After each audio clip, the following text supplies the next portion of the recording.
Oh, there we go. Hello. Oh, how's it going? What's your name and how do you pronounce it? Well, my name online is the Friendly Marshmallow. My name in real life is Chels. Well, that's what most people call me. Doing pretty good today. It's I think like almost 6, 7 o'clock over here on the East Coast where I'm at. Oh, nice. What part of the East Coast are you at right now, currently? I am in the DC, Maryland, Virginia area. That's basically where home is for me. So visiting home, taking care of some things, seeing some family and friends while I'm here. All good stuff. Phenomenal.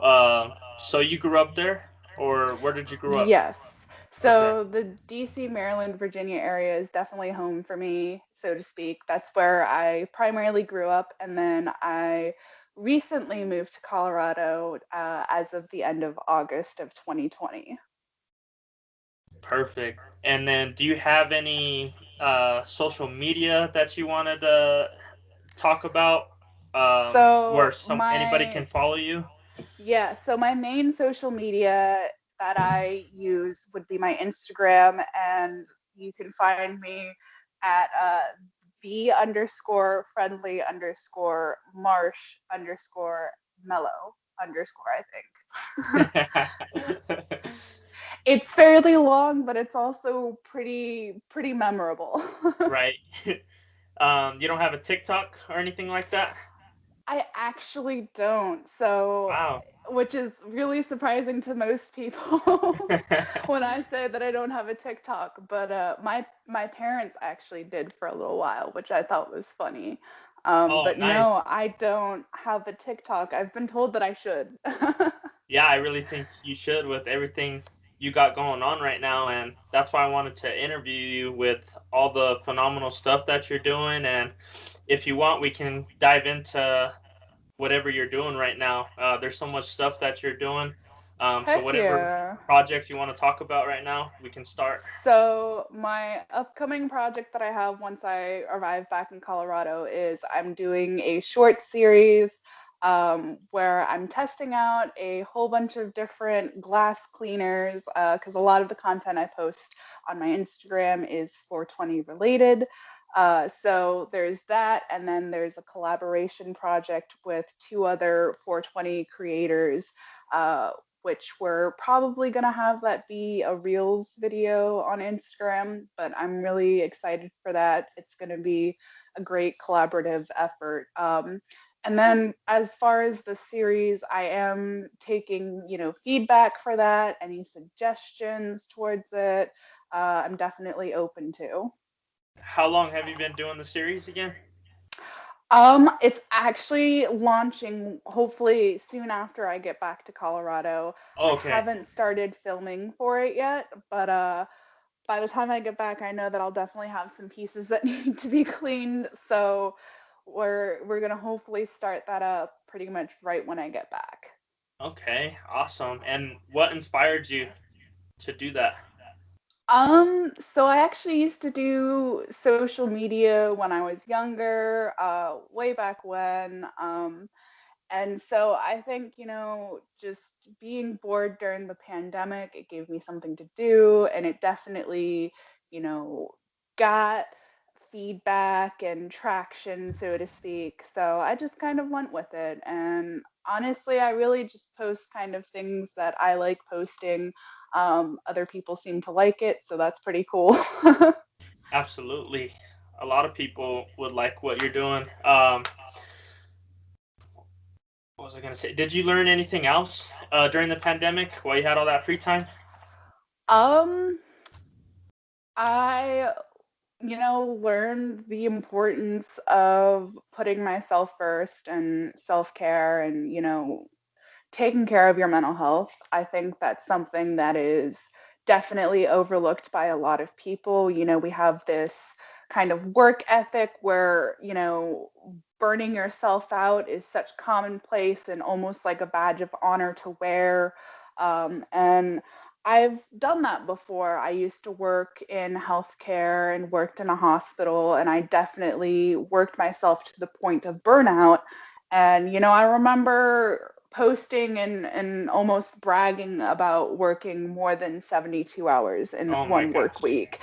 And, that was kind of a moment of realization of like, what am I doing? I'm literally just falling into line with the rest of them in this burnout work culture. Like, why are we like this? Why is this so much more important than, our well-being, our mental health? I really like that we brought this up. I want to talk to you because there's been talks this year recently about 4 day work weeks. Oh Tell me yeah, how I've you heard felt about about that. that.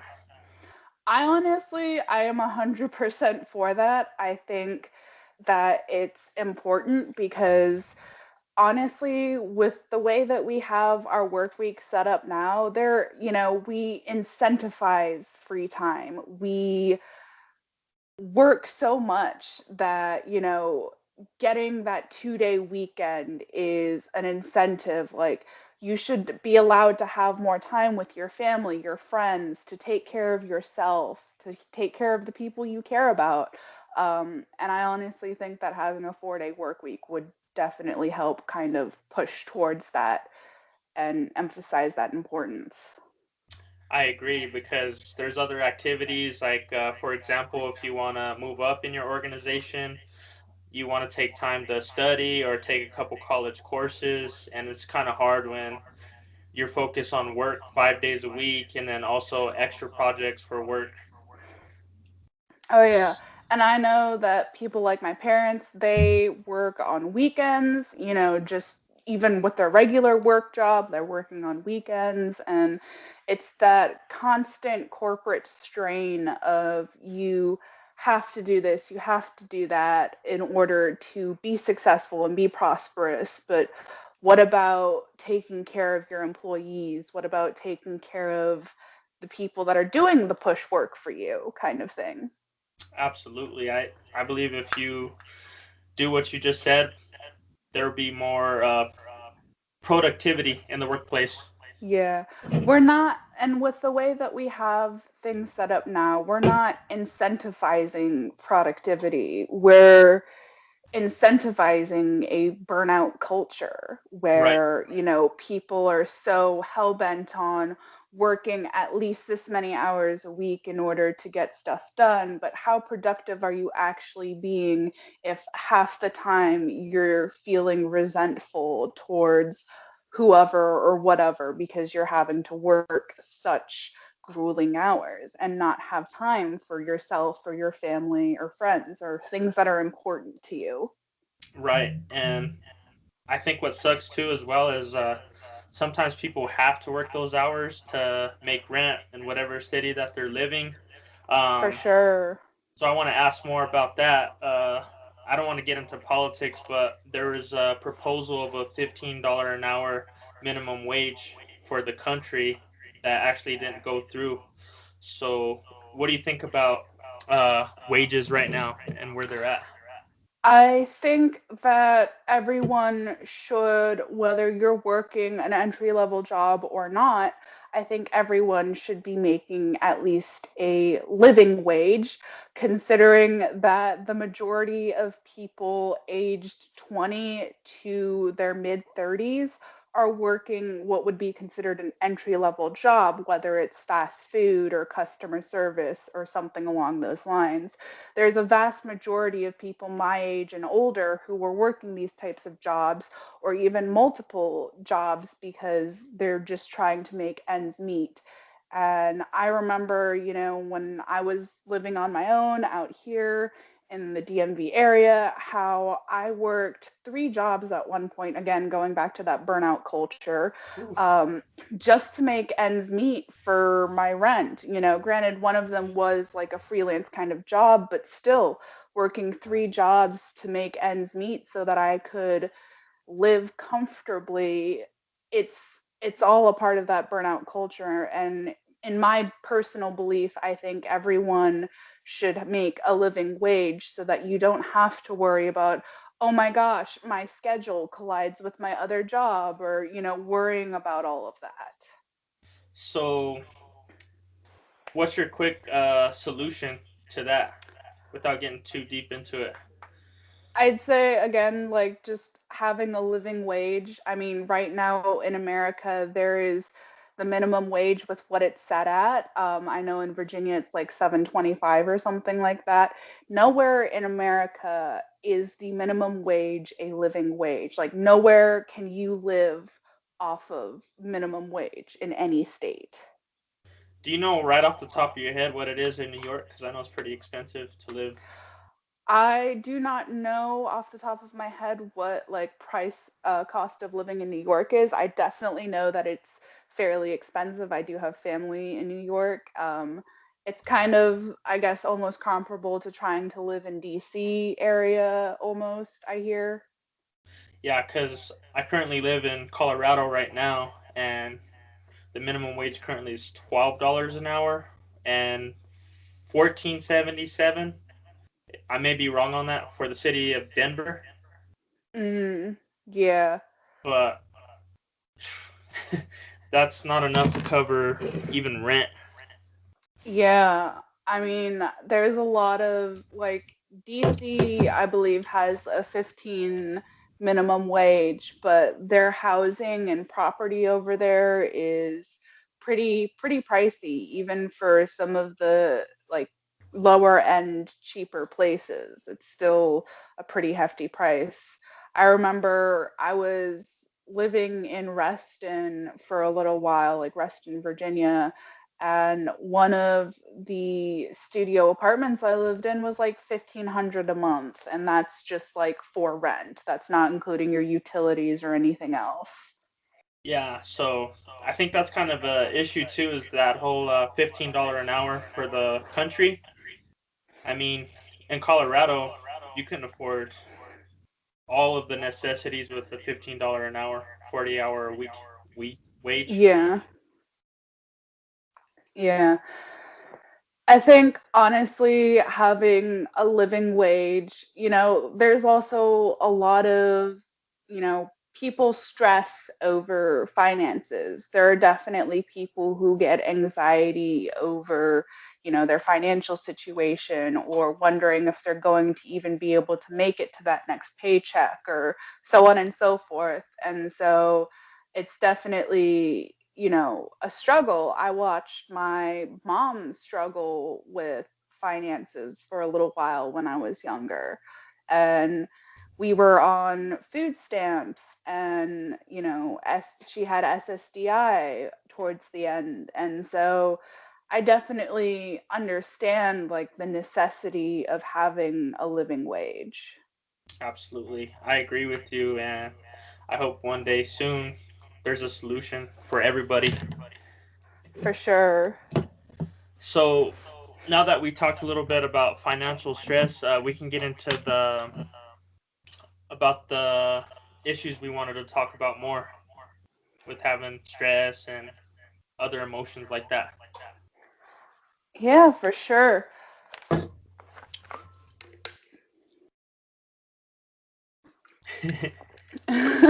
Getting ready, Yep. but yeah. But However you want to start on that. I mean, I've definitely dealt with my fair share of stress going way back to when I was a teenager. Um, I mean, I think we talked about this a little bit. I, in throughout my middle school years, went through some pretty severe bullying and harassment from peers, which had their lasting effects. And because of the stigmatism around mental health and all of that, I never really opened up about that at first. So it took quite a few years before I even like started to talk about that, process any of that. Um, and something else that a lot of my classmates didn't really know about that I was going through at the time was, at home, my mom had something called Munchausen by proxy, which unfortunately she used my mental health problems um, against me, so to speak. And so I was dealing with that. And she also struggled with addiction for a little while there towards the end. So there was a lot that happened behind the scenes that a lot of people didn't know about that I just kind of like bottled up and kept inside, which honestly is one of the worst things that you can do. But for me as a kid, I didn't really know how to process any of that. And there wasn't really anyone I felt that I could go to talk about that kind of stuff because the generation my parents came from, all that kind of stuff is very much so swept under the rug and not talked about really. So for me, there was just no space for me to really actually talk about any of this stuff that was going on. Gotcha. So with that, I have a couple questions. First, I'm not a psychologist. I don't know anything about this, so I just want to make an opinionated assumption. Um, with the people that pick on people in school, in middle school, high school, or I think even elementary school, do you think it's because they're dealing with issues of their own at home or wherever else, or I think sometimes, in some cases, yes. And in other cases, I think some of it might be like a learned behavior, like one of the parents is like abusive or something like that. And so it's kind of like a picked up learned behavior. You know, they say the apple doesn't fall far from the tree. So I think if, a kid sees mom or dad saying or doing certain things to, the other one, that it just kind of becomes a learned behavior, or even if it's happening to them, it's something that can kind of come out in their behavior. And then there are definitely like rare cases where, kids are just mean. um, but I think a lot of the times it's definitely like a learned behavior. It's seen somewhere in their life, or someone, they know they've seen do this, or it's considered acceptable. Like the majority of these people in this class are doing this to this person. So like I'm just going to join in so that I don't get picked on or I don't get singled out. right? So, what do you think a solution would be? Like having a class about this in elementary school, middle school, and high school, I or think bringing awareness into the classroom as far as mental health, and like lasting effects of what bullying can do. I think bringing just a bit more of awareness to the matter would definitely help. I mean, there are probably kids that I went to school with who just went along just because, and they didn't realize the lasting effects that it would have. right? Because I feel like we have awareness right now, but I don't believe it's working because I still see it happening.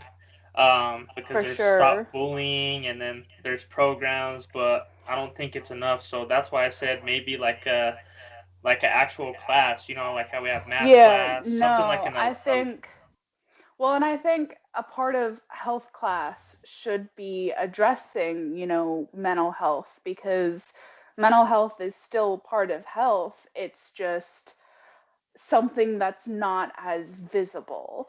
It's still important, and all mental health problems really are. Like, I really hate when people are like, oh, it's all in your head. Like, of course it exactly. is. It's mental health stuff. Of course it's in my head. Yeah, and I really dislike when people say that like, oh, it's just so easy for someone can just turn off the switch and just be like how they are. Yeah, for sure. And But it doesn't work like that.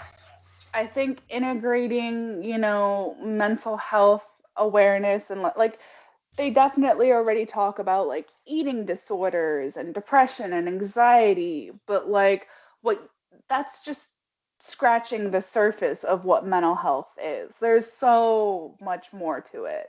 There's, actual like disorders like BPD and schizophrenia and other things. They talk about suicide prevention in health class, but they don't talk about all the varying types of eating disorders. There's more than just anorexia, bulimia, and binge eating. There's atypical anorexia, there's atypical bulimia, there's, different subtypes. There's a lot more to it than what is just lightly touched on in health class.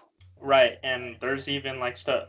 Correct me if I'm wrong, but like I can have like a phobia of this can right here, Yeah. just from the, I don't know, the metal or whatever. I don't know, but there's Yeah. different subtypes like that, right? Yeah, there's actually a really extreme form of anxiety which I actually suffered through in, I want to say, freshman year of high school, and it's called agoraphobia, which essentially is like the fear of having panic attacks, or like fear of having panic attacks in places you're not comfortable in. And so it can truly stop people from functioning and living their life. I stopped going to school for a little while due to my agoraphobia, which was when I was placed in a residential facility. Via court order when I was in freshman year of high school, which was definitely really hard to take and kind of traumatic in and of itself. It definitely helped to a degree, but again, these kinds of things don't really get talked about, in our everyday living, and it's not commonplace to talk about them. Yeah, I agree. I want to bring more awareness, and that's exactly why I brought you on the show, and of course your extraordinary projects that you're working on as well. So thank you again for doing this. Um, there's so much to say about that. I had stuff to say, but you kept going on to other interesting topics. So I'm trying to figure out what to say now.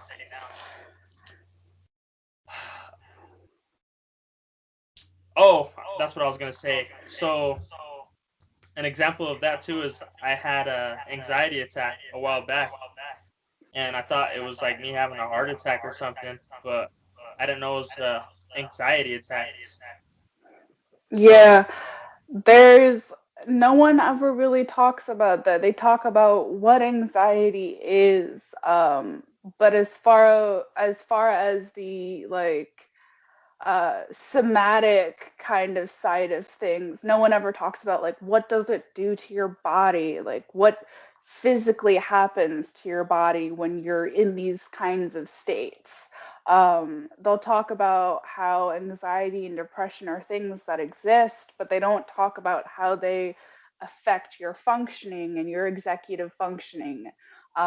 Like anxiety can cause you to just completely flush out, and there's the fight, flight, or freeze response, and no one really talks about that. No one talks about how with depression, how even the simplest task as getting out of bed and brushing your teeth or brushing your hair or taking a shower, how those tasks, such menial simple tasks, can become some of the most impossible feeling things. There have definitely been days where I have struggled to get out of bed, let alone, go brush my teeth or brush my hair.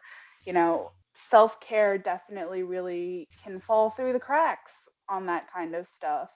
And people are really quick to judge, you know, oh, this person isn't taking care of themselves. They must be this or that. And no one ever really stops to think, well, why are they like this? Why is this something they're doing?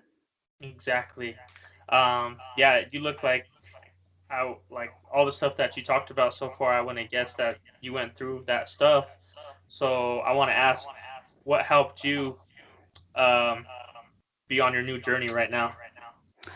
Um, honestly, I think, through years and years and years of being in crappy situations, for lack of a better word, and kind of, years and years of therapy, I had a moment, you know, back in the summer of 2020 where I just kind of took a step back and I was like, what am I doing? What am I doing with my life? Why am I still doing this?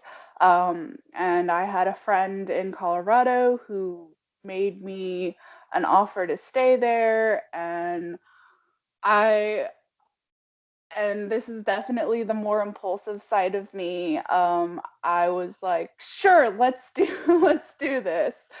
But I had also visited Colorado back in 2019, uh, like mid to late April.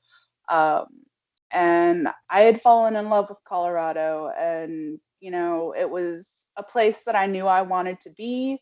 So it wasn't entirely impulsive. It was definitely a little bit on the impulsive side, but it was worth it in the end. I made a plan.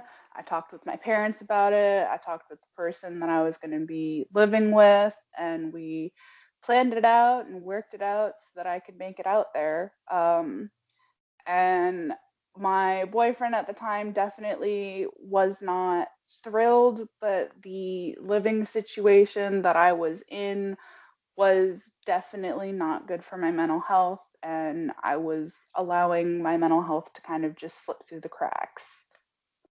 Wow, that takes a lot of courage to overcome that. Because I know you have a lot of people, especially too, in your head, like, oh well, you shouldn't leave. You should just stay here, play it safe. Oh, for sure, definitely. There were definitely people that that wanted to say stuff like that to me, or the more selfish side of things, like, "Oh, don't go. I'm gonna miss you." And it's like, "Yeah, okay, you're gonna miss me, but what about me?" And it's times like that where it's okay to be a little bit selfish and do something for yourself, especially if it's going to benefit you.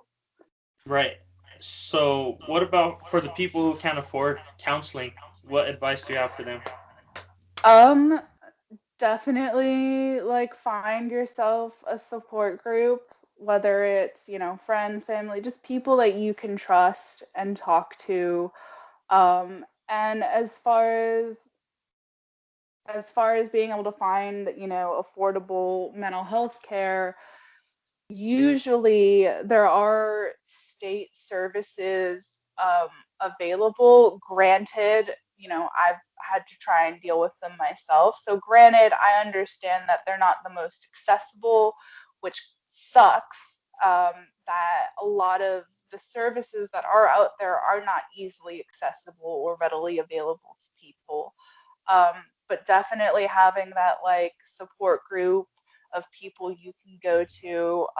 Also, oftentimes, if you look online, there are like support groups for specific things, whether it's like a BPD support group or post traumatic stress support group. There are definitely support groups out there. It's just a little bit harder to find. And, again, finding and accessing resources can be difficult. Yeah, I believe you can. I'm not really into the Facebook group thing, but I'm sure you can find on Facebook groups that'll be able to listen to you. And because sometimes people don't have even a group of friends or even a group of family that they can go to and talk For to. sure. Yeah, no, there's always resources out there. It's just being able to access them there can be many, many hurdles, that you have to jump over in order to get to them.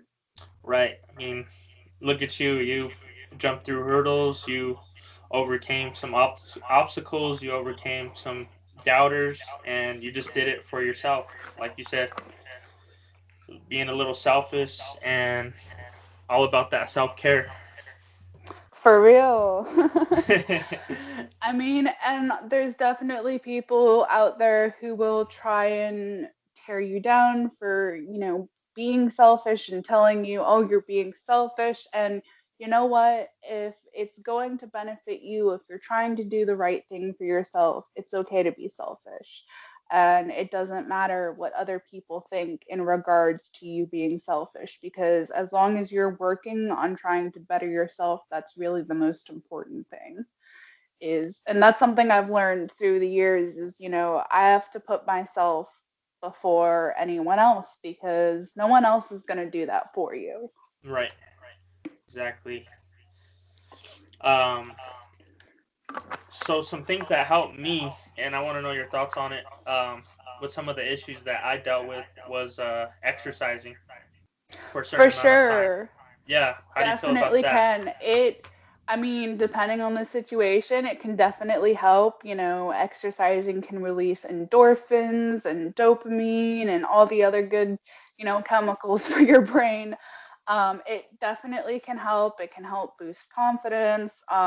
There are times where it can be harmful, especially in cases of people with eating disorders.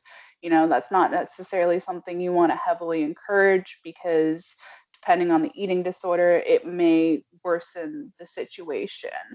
Um, but it can definitely help with like depression or anxiety. Like if you get a bout of anxiety, going for a run can definitely like help kind of refocus and recenter yourself. Or like with depression, it can get your endorphins going and help you kind of feel a little bit better, or at least start your day off a little bit better.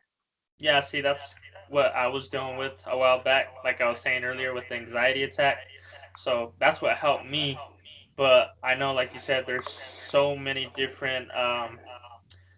Can you tell me the word that I'm trying to say? But There's a lot of different mental health problems out there. yeah, So different. varying, depending on the situation, some people it may be helpful for, other people it may not. I Right, mean, and that's kind of the thing about mental health and healthcare in general, is that it's a very individualistic kind of thing. One medicine you give someone may work for them, whereas you give it to someone else and it might not work as well or have the desired effect. right, exactly. And then you mentioned too earlier that you had a lot of bottled emotions, and you said I it's not good definitely to have. have those. Yeah, and I was gonna ask how you are able to filter or bring them out. I think, there are times where, especially having borderline personality disorder, where my brain will immediately go to one of the most irrational things. And especially with BPD, the like main kind of columns, so to speak, or cornerstones of that is fear of abandonment, fear of rejection, and stuff like that. So for me, especially like, not hearing from people for a while will get like that BPD brain going. And then at some point, I have to kind of take a deep breath and take a step back and go, all right, rationally though, like, does this make sense? And I'll like go through in my head. I'm like, well, this person has done this for me. They've told me this, they've done that. And just kind of, self soothing by telling myself, positive things that they've done, or like when they've been there for me. And just kind of trying to take a more rational stance on it, which is definitely does not come easy and takes some practice. Right. Easier said than done, sort For of thing. sure. um, what was I gonna say on that? So much cool stuff we're talking about. There's so much to say about it. Um, wow, I'm just amazed by this. Um, is there anything else that you wanted to touch on? Um, Not particularly. I mean, I think the whole bringing awareness to mental health and mental health disorders, like, it's a really important thing. And, you know, it definitely needs to be more commonplace to kind of talk about that kind of stuff. Because there's a lot of people out there who definitely have varying, like, mental health problems. And it helps to not feel so alone, especially with such an invisible disease. Like, it's not commonplace to talk about it. It's not something that you can like look at someone and be like, "Oh, you have this." It's not like, someone who has cancer and you look at them and you go, "Oh, you have cancer," or "You have this or that." There's no like true physical characteristics really. There's symptoms and signs and what a patient can communicate, but even then sometimes, especially when a patient is young, teenagers trying to communicate their emotions and needs and what's going on can be really really difficult and confusing sometimes. Right. And I think a lot of people too are good. They have a good poker face to where they're For good at, sure. yeah, where they're good at hiding the symptoms, and you wouldn't even guess they look Well, happy. and especially with women, something that has uh, been kind of noted and like recently, well, more recently kind of noted is, especially in the world of autism, women have a lot, and ADHD, just in general, neurodivergent people, women have a lot harder of a time getting diagnosed with something like ADHD or autism because a lot of the research that is out, especially on autism, has been done on men. Hmm. And so like the traits that you would normally see in men aren't always exhibited in women because from a young age, women are kind of conditioned, so to speak, to be a certain kind of way, to act a certain kind of way, to put out into the world a certain type of way. And so, again, a lot of the research that has been done on men, and women are really, really good at something called masking. So, seeing those signs and symptoms in a woman can be a lot more difficult than men who have more testosterone, and especially at that younger age are a little bit more impulsive, so the emotional outbursts and dysregulation is a bit more common in men than women because their female counterparts will tend to internalize those kinds of things a bit more. Yeah, I agree 100% with what you just said, and I didn't even do my research on what you just said, so that's interesting that you brought that up. There's two things that I want to talk about on that is because I also heard the opposite, but I believe it's in different areas. But men are also conditioned to have this certain personality to where they're manly, they have to take care of Yeah, their family. take care of the family. You can't be a man up.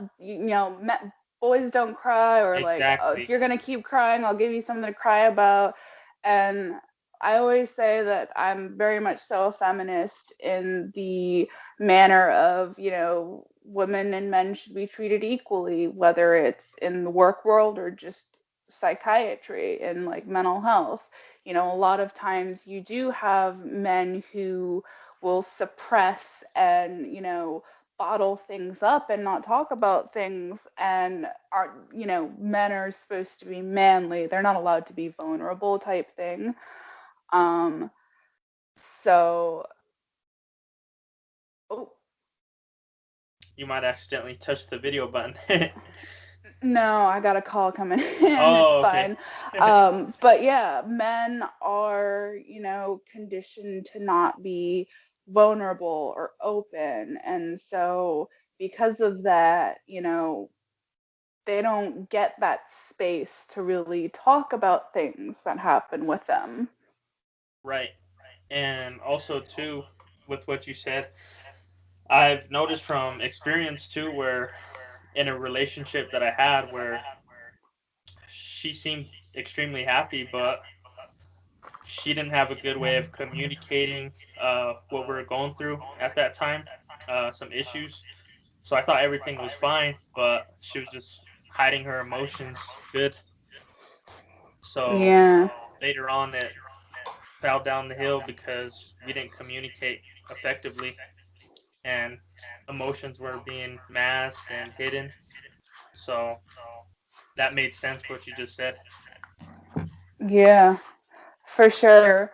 And I mean, communication really is a two-way street. And, it's hard to have good communication when one person's putting in all of the work and the other person, whether it's they don't know or, just aren't willing to, it makes it hard. You okay? Yeah, give me one sec. Yeah. Brief pause. Interview. Oh, I'm sorry. No, you're fine. Sorry. You're good. This is great so far. We touched on a lot of awesome topics. But, and going back to that whole communication thing, like, so my last relationship definitely, had its fair share of communication problems. I think most relationships do. Uh, and it's whether you can work through those communication problems and whether you can improve that or not. And, for me, I when I moved out to Colorado, I think it was like the second day I was there, I ended up breaking things off with them because I kind of started coming to the realization of like Colorado is, it's the place that I've wanted to be. It's home, so to speak, at this point. And, I got back into therapy, and through talking with my therapist, I kind of came to the conclusion that, that's kind of where I needed to be. Um, and so I broke things off with him mostly because, communication was really fragmented at that point, and it was going to be long distance. And I was like, our communication isn't great to start with. Like, I'm not going to strain myself and stress myself out trying to force this to work, especially with the distance. Right. Yeah, I never done a long distance relationship, but I see that being difficult. So my main thing is, communication. Like, that's something that's really important to me. Um, Especially because if you have clear communication and good communication, it just makes things a lot easier, and it makes for less confusion and less arguments, honestly. I hear that. um, is there anything else that you wanted to touch on? um Not particularly. I think we got everything. Perfect. All right. Yeah, it was awesome. But to end it off, I just wanted to talk more about the different cleaning methods that you do. Also, the giveaway coming up. Everyone, there's a giveaway coming up. She's going to talk about that. And then also your awesome collaborations coming soon on Instagram. Yes. So I have a collaboration with the Stoner Bish on Instagram and Jade as well. So we're working on that. Once I get back to Colorado, we're going to be starting up those projects. When I get back to Colorado, I'm also going to be starting up that series. I'll be starting filming for that, and hopefully by late April, I'll have the first couple of episodes filmed and ready to go. So we're right now we have, I believe, like four different cleaners to test out. One of them I purchased in a twin pack, so we'll be doing a giveaway with that one. It is the 420 cleaner. So as a control, I'm planning on doing the isopropyl and salt method because that's the classic kind of cleaning method there. But we're going to be trying out a whole bunch of different cleaners and seeing how that goes. I'm definitely open to feedback as far as like what you guys would want to see as far as content and episodes for that. It's going to be a short series, although if it does get some good feedback, then obviously looking into kind of expanding that a little bit more. Perfect. And your Instagram that you mentioned earlier is where we can find you, correct? Yes, sir. All right. If you want, you can drop it down in the chat so everybody can see, Yeah. and then we'll end it off there. 1 second. It is a little bit to type out. Yeah, I just thought we put that in because it was kind of long when you, um, Yeah. yeah, when you said it earlier. Oh, there we go. It definitely is a bit on the longer side, but it is is rather memorable. So Absolutely. that is nice. And you're memorable as well. Thank you again for doing the interview, and Of everybody's course. excited to see your projects coming up, and we'll be I'm rooting you excited to on. be doing them. All right. Well, thanks again, and I'll talk to you soon. All right, of course. Thanks for having me. All right. Bye. Bye.